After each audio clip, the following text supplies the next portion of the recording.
শক্তিশালী একাদশ নিয়ে মাঠে নামতে পারে বাংলাদেশ। ভারত বধের আগে কাল নেপালের বিপক্ষে ম্যাচ দিয়ে প্রস্তুতি সারবে টাইগাররা। এই ম্যাচকে সামনে রেখে আগে দেশে এসেছেন হামজা। বেঞ্চ থেকে শুরু করতে পারেন সমিত, তবে অভিষেক হতে পারে কিউবার। আরো বিস্তারিত থাকছে প্রতিবেদনে। আগামীকাল সন্ধ্যায় নেপালের বিপক্ষে মাঠে নামছে বাংলাদেশ ফুটবল দল। এই ম্যাচকে সামনে রেখে ইতিমধ্যেই অনুশীলন সেরেছে হামজারা। সেক্ষেত্রে ফাহমিদুল না থাকলেও বেশ শক্তিশালী একাদশ নিয়ে মাঠে নামতে পারে বাংলাদেশ।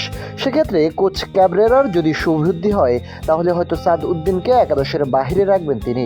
এমনটি হলে জায়ান আহমেদ আর তাজ উদ্দিনকে দেখা যেতে পারে দুই ব্যাকে, আর সেন্টার ব্যাকে তারেক কাজী আর তপু বর্মনকেই দেখা যাবে।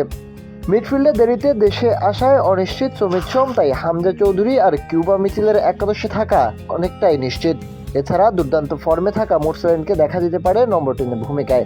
অবশ্য কাজিম শাহকে খেলিয়ে 4-4-2 ফরমেশনে করলেও আশ্চর্য হবার কিছুই থাকবে না।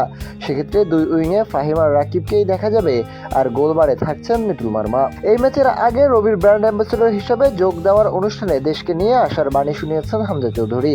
হামজার কাছে অর্থের চেয়ে দেশের প্রতি ভালোবাসা ও উন্নয়নই বড় বিষয়। তিনি বলেন, আমি টাকার কথা আলাদাভাবে চিন্তা করি না। দেশের প্রতি ভালোবাসা ও কিভাবে দেশের পরিস্থিতি উন্নত করতে পারি, সেটাই মূল বিষয়। সেই উন্নতি নিজের সামর্থ্য মতো অবদান রাখাই বাংলাদেশের হয়ে খেলার অন্যতম কারণ। বাংলাদেশের সঙ্গে শৈশবের অনেক স্মৃতি জড়িয়ে আছে। এখানে আসাটা উপভোগ করি, বিশেষ করে তরুণ প্রজন্মকে ফুটবল খেলতে অনুপ্রাণিত করতে।